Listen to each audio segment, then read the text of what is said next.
bolo, myslím, že 2 alebo 3 tisíc eur kampaň na to, aby participovali mladí ľudia vo voľbách, mladí ľudia, ktorí by mohli voliť aj vás, aj nás. Však to je absolútne akože legitímne, ale viete, že...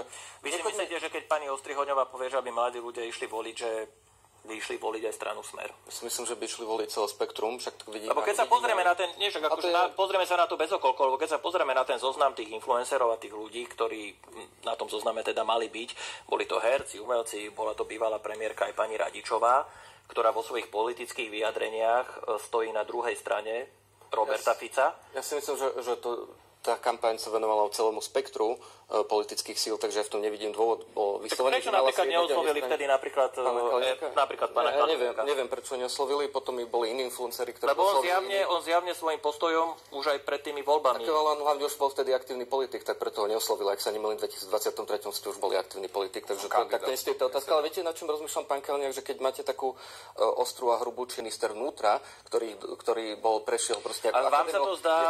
Dobre, lebo v poriadku, ale jedna vec je, keď dostávajú strany nejakým spôsobom z nejakej partaje, do ktorej tá strana nejakým spôsobom patrí, ako keby ste vy dostali od, ja neviem, európskej partaje. Sú to peniaze, sú to nemecké peniaze, nemeckých daňových poplatníkov. By som povedal, že to je nejaký štandard. Ale vám sa nezdá, pán Dubeci, ale dopoviem tú otázku, že vám sa nezdá zvláštne, že Veľká Británia cez ministerstvo zahraničných vecí, ktoré si na to najmä agentúru, robia kampaň, aby mladí ľudia prišli voliť do Európskeho parlamentu napriek tomu, že Veľká Británia nie je súčasťou už Európskej únie. Je to štandard, je sa takto v rôznych krajinách, mimochodom aj Slovenská republika. Ale to vám akože nenavoduje nič také, že je to podľa vás všetko ako keby z kostolných poriadkov. Ja poviem, že kde je pre mňa tá hranica, lebo je to legitímna otázka. Pre mňa by bola tá hranica, keby to bola stranická kampaň. Keby to bolo stranické vyslovenie, že tu nejaká vláda dá nejakej strane peniaze. Ale v momente, keď je to naozaj na participáciu mladých, je to rozhodnutie britskej vlády, je to rozhodnutie našich partnerov, nech sa páči, nech to robia rovnako, mimochodom to robí Slovenská republika v zahraničí, napríklad v rámci svojej rozvojovej pomoci, alebo to robila dlho. To sme presne ukončili, to, čo hovoríte, pán Dubeci, to by bol trestný čin, tak som rád, že aspoň tam teda vnímate, že máte nejakú hranicu. Pre mňa sú tu 3 veci, ktoré potrebujem spomenúť. Veronika Ostrihoňová to nepriznala, tieto financie na miestach, kde to mala priznať, takže keď pred vstupom do Európskeho parlamentu sme vyplňali formulár, kde ste mali priznať absolútne všetky svoje príjmy a toto teda neuviedla, to je jeden rozmer. Druhý rozmer, veľmi rád z tohto miesta opätovne vyzvem Memo 98, aby zverejnila prieskumy, ktoré si dali robiť, pretože z tých prieskumov, a ja som ich videl, pretože to bolo celé organizované, vyplýva, že tá mobilizačná skupina ľudí, na ktorých cielili, neboli len mladí ľudia, boli to mladí ľudia, ktorí špecificky chceli voliť Progresívne Slovensko, KDH, SAS, skrátka iné strany.